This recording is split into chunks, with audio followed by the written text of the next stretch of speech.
ये कहानी आपको रुला देगी। आज रवि ऑफिस से घर लौटा तो बहुत गुस्से में था। अंदर आते ही वह अपनी पत्नी काजल पर चिल्लाने लगा, मुझे अलमारी की चाबी दो, अभी के अभी। काजल घबरा गई। उसने अपने पति को पहली बार इतने गुस्से में देखा था। वह डरते डरते बोली, क्या गलती कर दी मैंने? आप शांत हो जाइए। पर रवि कुछ सुनने को तैयार ही नहीं था। उसने फिर कहा, मुझे चाबी दो। तुम्हें मेरी किसी बात की कोई कदर नहीं। मैंने कहा था ना, मेरी माँ की निशानी वो कटोरी, थाली, चम्मच और वो गिलास कबाड़ में मत डालना। जब तुम्हें उन चीज़ों की कोई कीमत नहीं, तो मेरी माँ के दिए गहनों की भी कोई कीमत नहीं होगी। आज इन्हें भी दान कर दूंगा।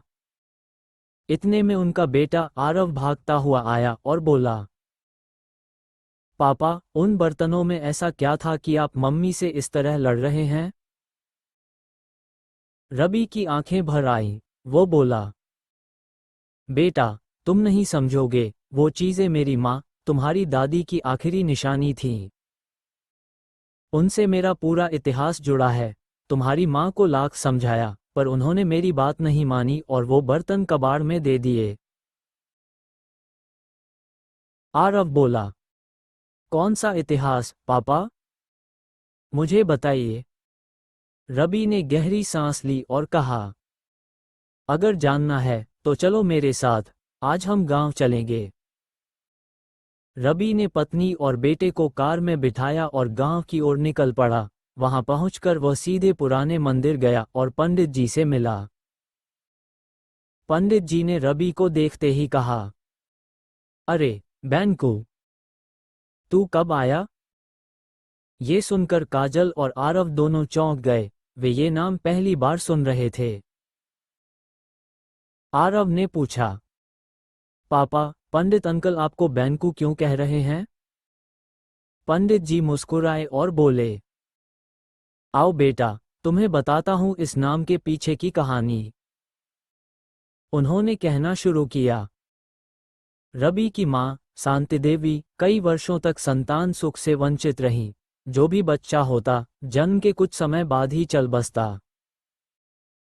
आखिरकार उन्होंने इसी मंदिर में एक कठोर मन्नत मांगी, भगवान, अगर मुझे संतान मिली तो मैं पूरे 1 साल नंगे पांव भीख मांगकर आपका भोग लगाऊंगी। और फिर रवि पैदा हुआ। गांव वाले प्यार से उसे बैंकू कहने लगे। रवि के जन्म के कुछ दिन बाद ही उसके पिता का देहांत हो गया, लेकिन शांति देवी ने हार नहीं मानी। गर्मी हो या बरसात, वो पूरे साल नंगे पैर भीख मांगती रहीं। दिन में दूसरों के घरों में काम करती और रवि को मेरे पास छोड़ जाती। हमेशा कहती, मेरा बैंकू पढ़ लिखकर बड़ा आदमी बनेगा, उससे ज्यादा संघर्ष कोई नहीं कर सकता। कहानी सुनते सुनते रवि रोने लगा। उसके बेटे आरव और पत्नी काजल की आंखें भी नम हो गईं। रवि ने पंडित जी के चरण छुए और 1 लाख रुपये का चेक भेंट किया। फिर उन 5 घरों का पता लिया जहां उसकी मां भीख मांगने जाती थी। वो परिवार समेत उन सभी घरों में गया, उनके पैर छुए और हर एक को 1-1 लाख रुपये का चेक दिया। रवि बोला, आज मैं जो भी हूं, आप लोगों की वजह से हूं।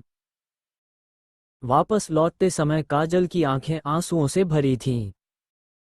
घर पहुंचकर उसने वे सारी चीजें, कटोरी, थाली, चम्मच और गिलास, जो उसने कबाड़ में दिए थे, वापस लाकर रवि के सामने रख दी और बोली, मुझे माफ कर दीजिए जी। मैं आपकी भावनाएं नहीं समझ पाई। अब से मैं भी इन्हीं बर्तनों में खाना परोसूंगी। रवि ने उसकी ओर देखा और धीरे से कहा, खाना तुम किसी भी बर्तन में खाना। बात खाने की नहीं थी। बात माँ की निशानी की थी, जिनसे मेरी पूरी यादें जुड़ी हैं।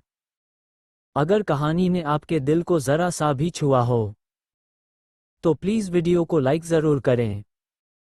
आपका एक लाइक मेरे लिए बहुत बड़ी हिम्मत है। कमेंट में बताएं कि कहानी आपको कैसी लगी। आपके हर कमेंट को दिल से पढ़ती हूँ।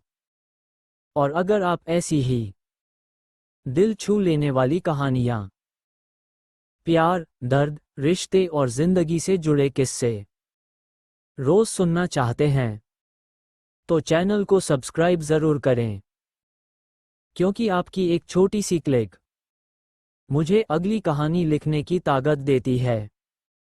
धन्यवाद। सब्सक्राइब करके परिवार का हिस्सा बनें।